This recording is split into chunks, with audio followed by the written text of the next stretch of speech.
Doggy. Ziggy is kind of like sat like, go away, go on.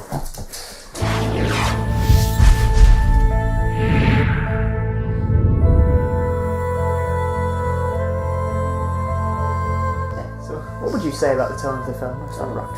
Well, it's a lot darker than the first one, I'd say.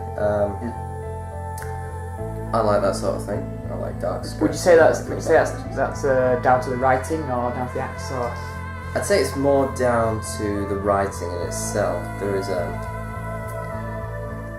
don't want to give anything away, but one particular character goes a bit crazy and it's all a bit loopy. It's all a bit psychological. Hi Mark. Hello. You're the director. Yes. And the filmer. Yes. And pretty much everything else to do with Rem 2. Yeah. And Rem 1.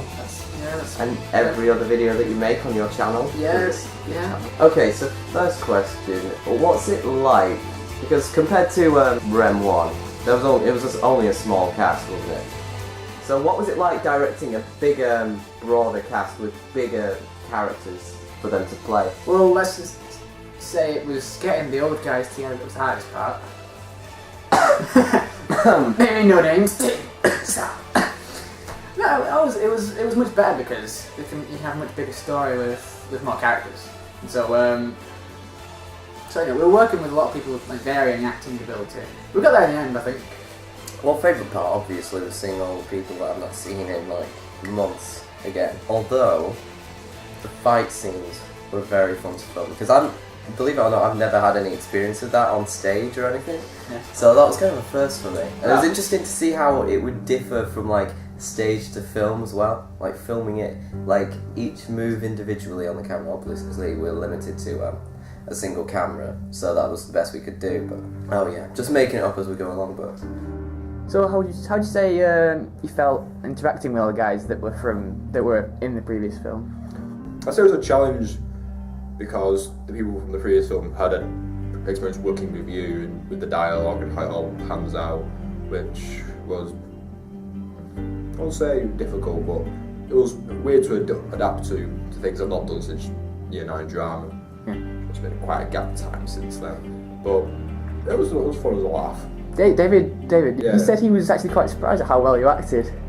I was actually surprised at how well Ryan acted that, because, well, David was very surprised around not in a bad way. Oh, I thank you.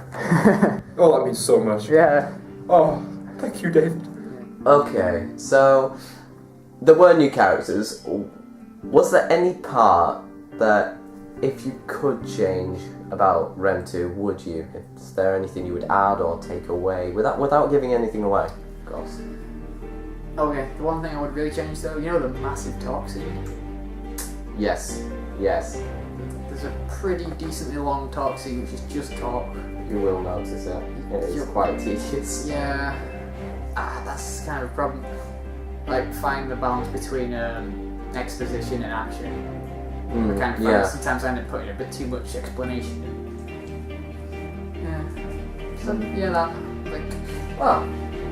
so you played Flint. Mm-hmm. How would you say his character has progressed from the first film through to the second one? Because what would you say about? Yeah. Well, in the first film, I found that Flint's character, to be fair, was slightly bland. It was a bit cliche hero. However, in this story, I find that we see kind of a different side to Flint. It's like something's changed inside of him. You can't quite see what it is, but something's different. I think there's something coming out of Flint that we didn't expect. Okay, so what was your favourite scene then?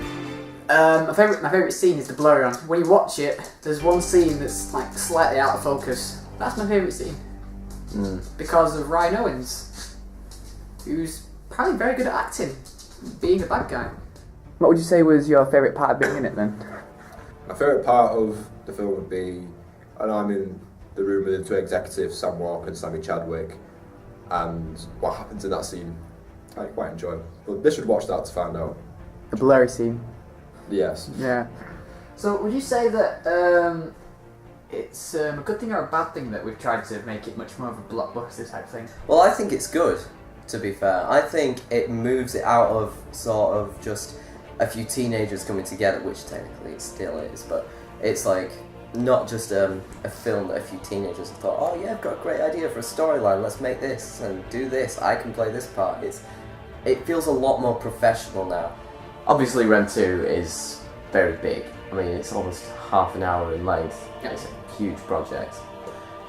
Do you see it as like your greatest creation so far? Thus far, yes, I think so. In terms of like the scale of it and what we've actually managed to pull off. So yeah, I think so, because I have explosions in it. Any other film's got explosions in it, it's pretty decent. You've just passed the boundaries Yeah. of average teenage film to Explosions. semi-professional. Yeah. The whole final scene, just the montage at the end, is just amazing. It all comes together. It's a damn good film.